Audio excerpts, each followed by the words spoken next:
Salam əziz dostlar. Bu həftənin mövzusu qaranlıqda nur kimi parlamaq.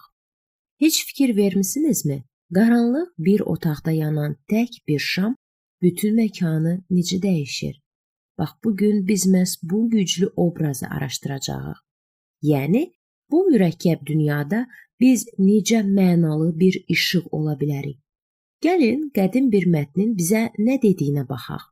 Onların arasında dünyanın nuru kimi parlayın. Bilirsiniz, bu sadəcə poetik bir söz deyil. Əslində bir çağırışdır. Yaxşı, bəs bu bizim gündəlik həyatımızda, işdə, ailədə, dostlar arasında əslində nə anlama gəlir? Gəlin bu mövzunun dərinliklərinə birlikdə inək. Yaxın bir neçə dəqiqədə səyahətimiz belə olacaq. Əvvəlcə bu parlamaq çağırışının özü nədir? Onu anlayacağıq. Sonra onun arxasındakı mənəvi mühərriki, yəni imanla əməllər arasındakı o vacib əlaqəni kəşf edəcəyik və ən sonda da bu prinsipləri öz həyatlarında gerçəkləşdirən real insanların hekayələrinə nəzər salacağıq. Yaxşı, gəlin başlayaq. Qaranlıqda nur olmaq. İlk baxışda bu böyük bir məsuliyyət kimi səslənir, elə deyilmi? Bəs mənbənin bizə təqdim etdiyi bu əsas çağırış tam olaraq nəyi nəzərdə tutur? Bu metafora həqiqətən də çox dərindir. Bir düşünün, ən qaranlıq gecədə ulduzlar daha aydın, daha parlaq görünür. Eynilə mənbə də deyir ki, mənəvi çətinliklərin, neqativliyin ortasında müsbət bir xarakter daha çox seçilir, daha çox fərq yaradır. Məhz bu ziddiyyət bizim təsir gücümüzü ortaya çıxarır. Yaxşı, bəs necə parlayaq? Mənbə bizə sanki bir yol xəritəsi verir. Maraqlısı odur ki, bunların heç biri asan deyil. Məsələn, hamının gileyləndiyi bir mühitə şikayət etməməyi seçmək və ya çaşqınlıq içində həyat sözünə, yəni dəyərlərinə möhkəm yapışmaq. Bunlar pasiv keyfiyyətlər deyil, əksinə hər gün şuurlu şəkildə verilən qərarlardır. İndi isə gəlin bu işığın, bu nurun enerji mənbəyinə baxaq. Söhbət iman və əməllər arasındakı əlaqədən gedir. Bu bəlkə də ən çox müzakirə edilən və bəzən ən çox yanlış anlaşılan mövzulardan biridir. Gəlin bu düyünü birlikdə açaq. Məhz bu ayə tez-tez çaşqınlıq yaradır. Xüsusilə xilasınızı əməllərinizdə göstərin ifadəsi. Bir dəqiqə, bu deməkdir ki, biz xilasımızı öz səylərimizlə, öz əməllərimizlə qazanmalıyıq. Gəlin bu suala birbaşa cavab axtaraq. Baxın, bu əsas sualdır. Əgər xilas bizim əməllərimizdən asılıdırsa, onda mənbənin digər yerlərində dəfələrlə vurğulanan lütf və hədiyyə anlayışları ilə bu birbaşa ziddiyyət təşkil etmirmi? Mənbə bu görünən ziddiyyəti necə həll edir? Və cavab bax bu incə, amma çox həll edici fərqdə gizlənir. Mənbə demir ki, xilas əməllər vasitəsilə qazanılır. Yox, bu tamamilə yanlış yozumdur. Əksinə deyir ki, əməllər imandan gəlir. Başqa sözlə, bizim yaxşı əməllərimiz xilasın səbəbi deyil, onun nəticəsidir, onun meyvəsidir. Onlar sadəcə Allahın içimizdə artıq başladığı o işin xaricə yansımasıdır. Deməli, əsas məqam budur. Xilas bir hədiyyədir. Bunu bir toxum kimi düşünün. Bizim işimiz o toxumu yaratmaq deyil. Allahın artıq içimizə əkdikləri toxumun böyüyüb bar verməsinə şərait yaratmaqdır. Bizim səylərimiz xilası qazanmır. Sadəcə o hədiyyəyə verilən bir cavabdır. Yaxşı, əgər əməllərimiz daxili bir dəyişikliyin nəticəsidirsə, bu dəyişiklik xaricdən necə görünür?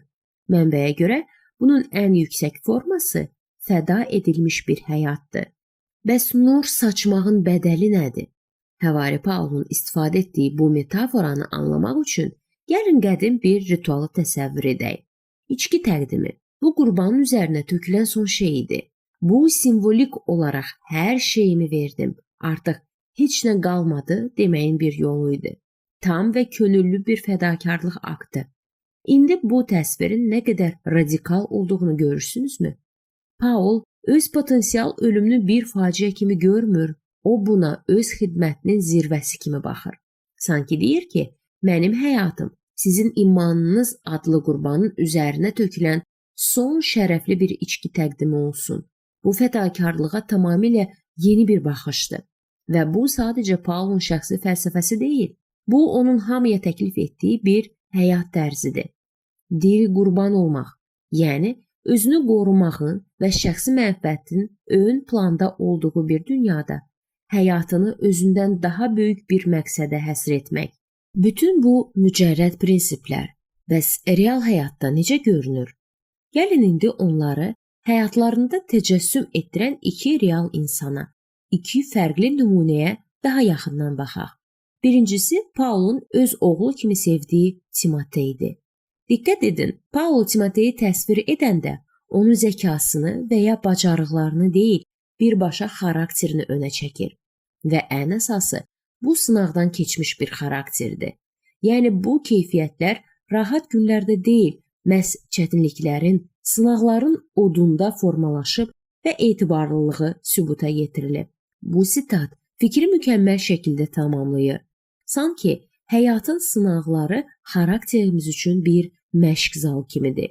Necə ki, ağırlıq qaldırmaq əzələləri möhkəmləndirir, eləcə də həyatın sınaqlarına düzgün münasibət bizim daxili mənəvi gücümüzü artırır. Deməli, sınaqlar bizi məhv etmək üçün deyil, formalaşdırmaq üçündür. Əgər Timotey sədaqət və sınanmış xarakter nümunəsidirsə, ikinci nümunəmiz Epafrodit bizə fədakarlıq xidmətinin bəzən nə qədər riskli və cəsarətli olduğunu göstərir. Paulun Epafrodit üçün istifadə etdiyi sözlərə baxın. Əməkdaş, əskər yoldaşı. Bunlar pasiv titullar deyil elə deyilmi? Bu çiyin-çiyinə mübarizə aparan, öz missiyası uğrunda həyatını ölüm təhlükəsinə atmaqdan belə çəkinməyən bir insanın portretidir. O sadəcə bir elçi deyil idi. O sanki cəbhə xəttində idi. Və bax burada bütün hekayələr birləşir və həll edici nöqtəyə gəlirik. Mənbənin əsas mesajı budur. Cəmiyyətin tez-tez alqışladığı statusa, var-dövlətə deyil, Epafrodit kimi görünməyən fədakarlıq, xidmət ruhuna sahib olan insanlara hörmət edin. Əsl dəyər fədakarlıqda gizlidir. Beləliklə səyahətimizin sonuna yaxınlaşırıq. Gördüyümüz kimi, nur kimi parlamaq, qüsursuz olmaq, heç vaxt səhv etməmək demək deyil. Bu, daha çox fırtınalı bir dənizdəki mayak kimi olmaqdır. Yəni, sınaqlardan keçmiş, möhkəmlənmiş bir xarakterə sabit qalmaq və qaranlıqda qalanlar üçün bir ümid, bir istiqamət mənbəyi olmaqdır. Və bu araşdırmanı sizi düşündürəcək bir sualla bitirmək istəyirəm. Hər kəsin şəxsi mənfəətini güddüyü bir dünyada bizim üçün diri qurban olmaq bugün nə deməkdir? Bu qədim prinsiplər bizim müasir həyatımızda necə canlana bilər? Düşünürəm bu sual üzərində düşünməyə dəyər. İzlədiyiniz üçün təşəkkürlər.